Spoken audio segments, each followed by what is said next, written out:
La leishmaniose est-elle grave chez le chien et chez l'homme?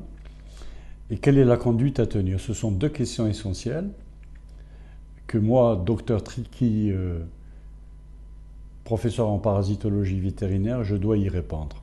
Alors tout d'abord, il faut savoir que la leishmaniose est une maladie parasitaire, vectorielle, c'est-à-dire qu'elle est transmise par un arthropode de type moustique, en fait par le plus petit des moustiques qu'on appelle phlébotome. C'est une zoonose, c'est-à-dire c'est une maladie commune à l'homme et aux animaux, et qui est transmissible donc obligatoirement par ce petit moustique, et elle affecte principalement le chien et l'homme.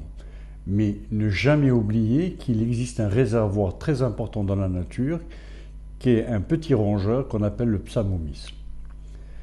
Alors, cette maladie est très grave, et selon l'Organisation mondiale de la santé, il y a 3 éléments essentiels qui rendent cette maladie très grave. Premièrement, c'est une des 4 priorités de l'OMS qui vient après le sida, le paludisme et la tuberculose.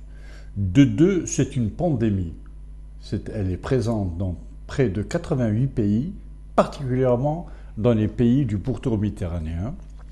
Et troisièmement, c'est une maladie qui est mortelle, aussi bien chez le chien que chez l'homme, particulièrement chez les enfants.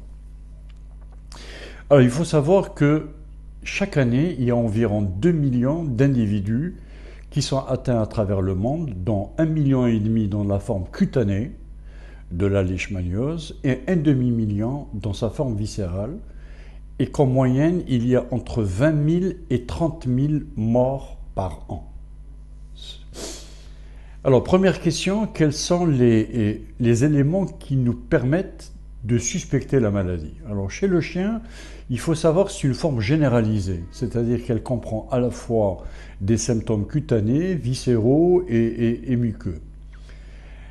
Alors, c'est une maladie qui est très polymorphe, c'est-à-dire elle peut combiner un, deux, voire la totalité des symptômes. Donc, elle est très, très, très variable.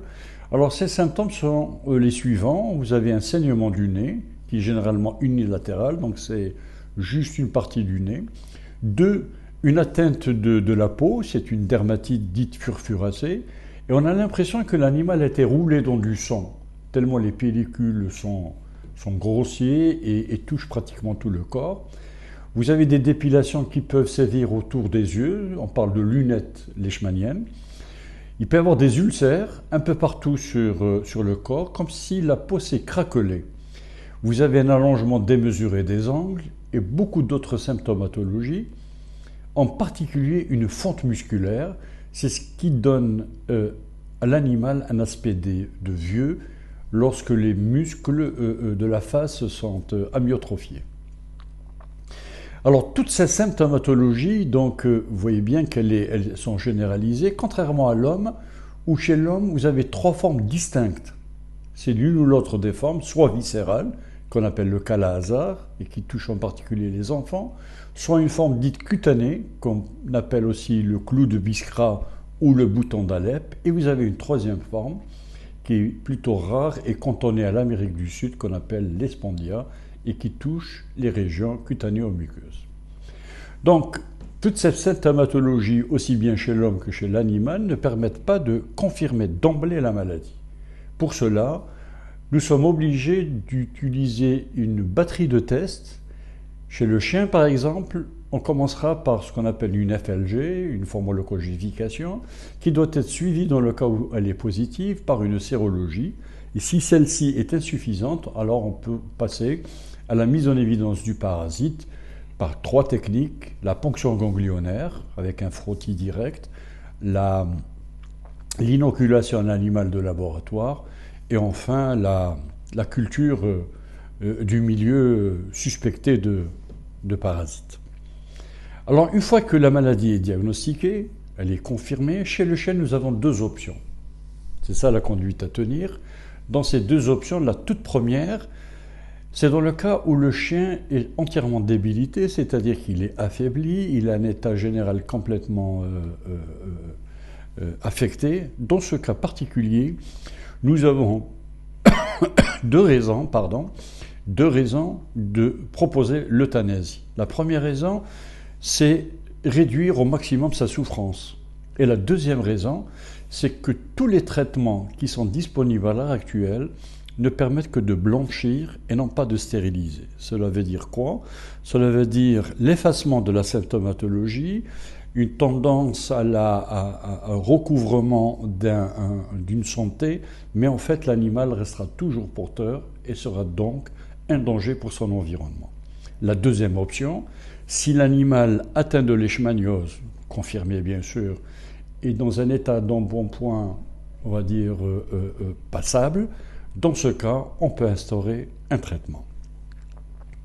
Alors, une fois que les choses ont été dites, il faut toujours prendre des précautions particulières pour essayer d'éviter la maladie. Alors, la première précaution, c'est la mise en œuvre d'un moustiquaire. Et on avait dit tout à l'heure que le phlébotome est un tout petit moustique qui a la possibilité de traverser les mailles, j'allais dire, du moustiquaire.